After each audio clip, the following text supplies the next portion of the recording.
Hi friends, welcome back to Rani's kitchen. నేను మీ రాణి. Friends, ఈరోజు recipe వచ్చేసి చాలా సింపుల్గా టేస్టీగా చేసుకుని టీ టైమ్ స్నాక్స్ రెసిపీ అండి. చిన్నపిల్లలు మరీ ఇష్టపడి తినే రెసిపీ అండి. టీ టైమ్ స్నాక్స్ రెసిపీ అనొచ్చు, అలాగే చిన్నపిల్లలకి కూడా చాలా నచ్చే రెసిపీ అని కూడా అనొచ్చండి. 1 కప్పు మీల్ మేకర్తో ఎగ్ మసాలా ఫ్లవర్స్ చాలా టేస్టీగా ఉంటాయి. వీడియోని ఫస్ట్ నుంచి లాస్ట్ వరకు చూడండి, మధ్యలో స్కిప్ చేయకుండా చూడండి, అప్పుడే ప్రాసెస్ అంతా అర్థమవుతుంది. అలాగే పిల్లలకి చేసి పెట్టడానికి కూడా ఈజీగా అనిపిస్తుంది. మీ అందరికీ నచ్చేలా ఉంటుందండి ఈ రెసిపీ అనేది.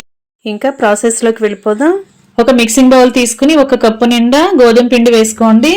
టేస్టీకి సరిపడా సాల్ట్, 1/2 టీ స్పూన్ పసుపు వేసుకుని 1 టేబుల్ స్పూన్ ఆయిల్ వేసుకోండి.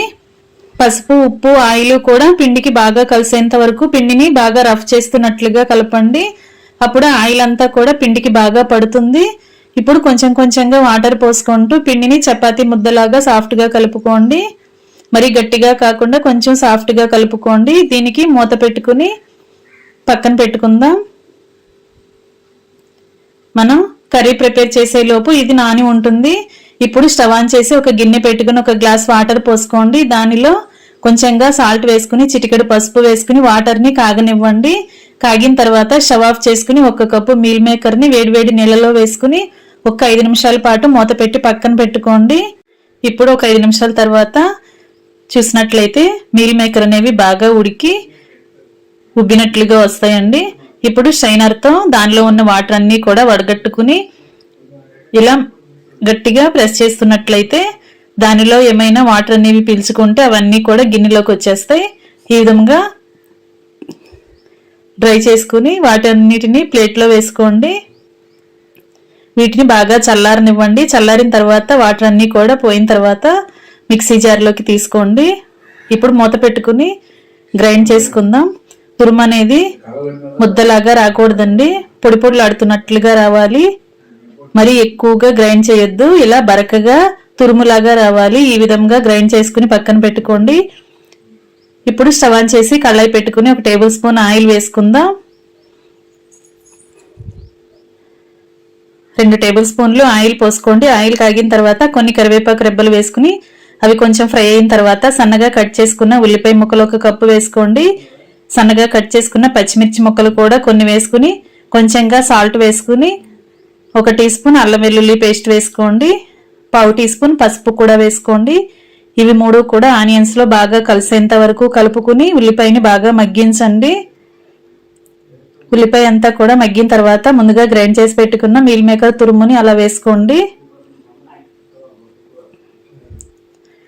ఈ మీల్ మేకర్ కూడా ఆనియన్స్ తో పాటు ఆయిల్లో బాగా ఫ్రై అవ్వాలి.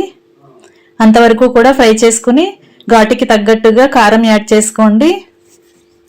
కారం అంతా కూడా కర్రీలో కలిసేంత వరకు బాగా కలుపుకుని 1 అర గ్లాస్ వాటర్ పోసుకోండి.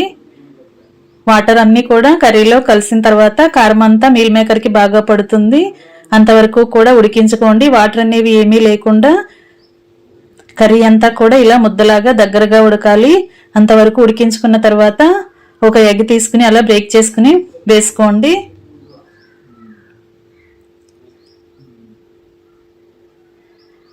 అలా ఎగ్ వేసుకున్నాం కదా, నేను 1 ఎగ్ చూపించా కదా, మీరు 2-3 ఎగ్స్ అయినా వేసుకోవచ్చండి. ఇప్పుడు 1 టీ స్పూన్ ధనియాల పొడి, 1/2 టీ స్పూన్ జీలకర్ర పొడి, 1/2 టీ స్పూన్ మిరియాల పొడి వేసుకుని 1/2 టీ స్పూన్ గరం మసాలా కూడా వేసుకోండి. ఇవి 4 మసాలాలు కూడా ఎగ్లో బాగా కలిసేంత వరకు బాగా కలుపుకుని బాగా ఉడికించండి. కర్రీ అంతా కూడా బాగా ఫ్రై అయ్యి ఆయిల్ అంతా రిలీజ్ అవ్వాలండి. అంతవరకు కూడా ఉడికించండి. ముద్దలాగా లేకుండా బాగా ఫ్రై అయ్యేంత వరకు ఉడికించి స్టవ్ ఆఫ్ చేసి కర్రీని పక్కన పెట్టుకోండి. ఇప్పుడు ముందుగా నానబెట్టుకున్న చపాతీ ముద్దను తీర్చొద్దాం. బాగా నాని చపాతీ ముద్ద అంతా కూడా చక్కగా సాఫ్ట్గా వచ్చిందండి. దానిలో నుండి కొంచెం పిండి ముద్దని తీసుకుని పూరీపీటకి పౌడర్ని, గోధుమ పిండిని, పొడి పిండిని అప్లై చేసుకుని చపాతీ చేసుకోండి. ఈ విధంగా చపాతీ లాగా చేసుకున్నాం కదా. ఇప్పుడు ముందుగా రెడీ చేసి పెట్టుకున్న కుక్ చేసి పెట్టుకున్న కర్రీని అలా చపాతీ మధ్యలోకి పెట్టుకోండి.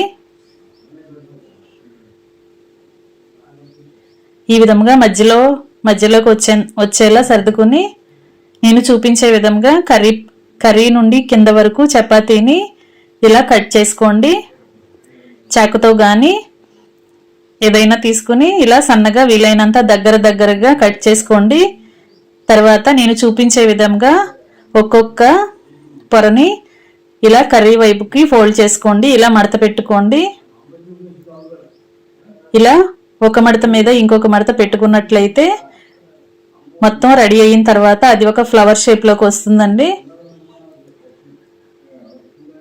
మనం కట్ చేసేటప్పుడు కర్రీ దగ్గర నుండి కట్ చేయకూడదు, కొంచెం కింద నుంచి కట్ చేసామంటే కర్రీ ఒలిగిపోకుండా లోపల వరకు కరెక్ట్గా ఉంటుంది. ఈ విధముగా అంచులన్నీ కూడా ఒకదానిపైన ఒకటి కరెక్ట్గా ఫోల్డ్ చేసుకుని అంటించండి. ఫ్రెండ్స్, ఈ స్నాక్స్ అనేవి చాలా టేస్టీగా ఉంటాయండి. మనం పూరి లోపల meal maker egg masala curry పెట్టాం కదా, తింటున్నప్పుడు ఆ కర్రీ టేస్ట్ అనేది చాలా బాగుంటుంది. చిన్నపిల్లలే కాదు పెద్దవారు కూడా చక్కగా ఎంజాయ్ చేస్తూ తినే రెసిపీ మీరు ఖచ్చితంగా ట్రై చేయండి. ఇలా అంచులన్నీ కూడా మధ్యలోకి మడత పెట్టుకోవటం కంప్లీట్ అయింది కదా, ఈ విధంగా మీరు కూడా చేసుకుని ఒక ప్లేట్లో పెట్టుకోండి. కర్రీ అంతా కూడా కింద ఎక్కడ బయటికి కనిపించకుండా ఓపెన్ అనేది లేకుండా కరెక్ట్గా ఫోల్డ్ చేసుకోండి. కరెక్ట్గా లేదంటే ఆయిల్లో వేసిన వెంటనే కర్రీ ఆయిల్లోకి కలిసిపోయి ఆయిల్ అంతా పాడైపోతుందండి. ఈ విధంగా అన్నీ కూడా చపాతీ ముద్దలన్నీ కూడా కర్రీని కరెక్ట్గా పెట్టుకుని రెడీ చేసుకున్న తర్వాత కళాయి పెట్టుకుని డీప్ ఫ్రైకి సరిపడా ఆయిల్ పోసుకుని ఫ్లేమ్ మీడియంలో పెట్టుకోండి.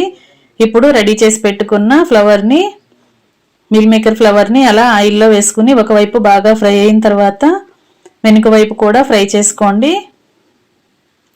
పిండి అనేది ఎక్కువసేపు నానినట్లయితే పైన క్రిస్పీగా టేస్టీగా వస్తుందండి స్నాక్స్ అనేవి. ఈ విధంగా కరెక్ట్గా ఫ్రై చేసుకున్న తర్వాత ఆయిల్ నుండి తీసేసుకోండి. ఇదే విధంగా వేరొకటి వేద్దాం.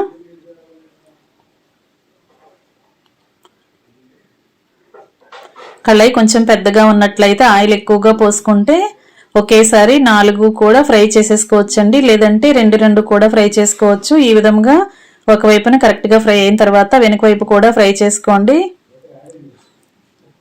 రెండు వైపులా కరెక్ట్గా ఫ్రై అయిన తర్వాత ఆయిల్ నుండి తీసేసుకుని ప్లేట్లో పెట్టుకోండి. ఇదే విధంగా మనం రెడీ చేసుకున్న ఫ్లవర్స్ అన్నీ కూడా ఒకదాని తర్వాత ఒకటి కరెక్ట్గా ఫ్రై చేసుకుని సర్వింగ్ ప్లేట్లోకి తీసుకోండి. ఇంకా రెడీ అయిపోయినాయండి ఎంతో టేస్టీగా ఉండే meal maker egg masala flavours. చాలా టేస్టీ రెసిపీ, మీ అందరూ ఖచ్చితంగా ట్రై చేయండి. వీడియో నచ్చితే లైక్ చేయడం మాత్రం మర్చిపోకండి. ఛానల్ని సబ్స్క్రైబ్ చేసుకోండి. పక్కనే ఉన్న బెల్ బటన్ని క్లిక్ చేయడం మాత్రం మర్చిపోకండి. మీ ఫోన్కి నోటిఫికేషన్ వచ్చిన వీడియోస్ అన్నీ చూసి మీరు కూడా కుక్ చేసి ఫ్యామిలీకి సర్వ్ చేయండి. సింపుల్ ప్రాసెస్తో టేస్టీ రెసిపీస్ని పోస్ట్ చేస్తాను. మీ అందరికీ వీడియోస్ నచ్చేలా ఉంటాయి. ఇంకా రెడీ అయిన తర్వాత ఫ్యామిలీకి సర్వ్ చేసుకోవటమే. వీడియో నచ్చితే లైక్ చేయండి, ఛానల్ని సబ్స్క్రైబ్ చేసుకోండి. మరొక రెసిపీతో మళ్ళీ కలుద్దాం. Thanks for watching. నేను మీ రాణి.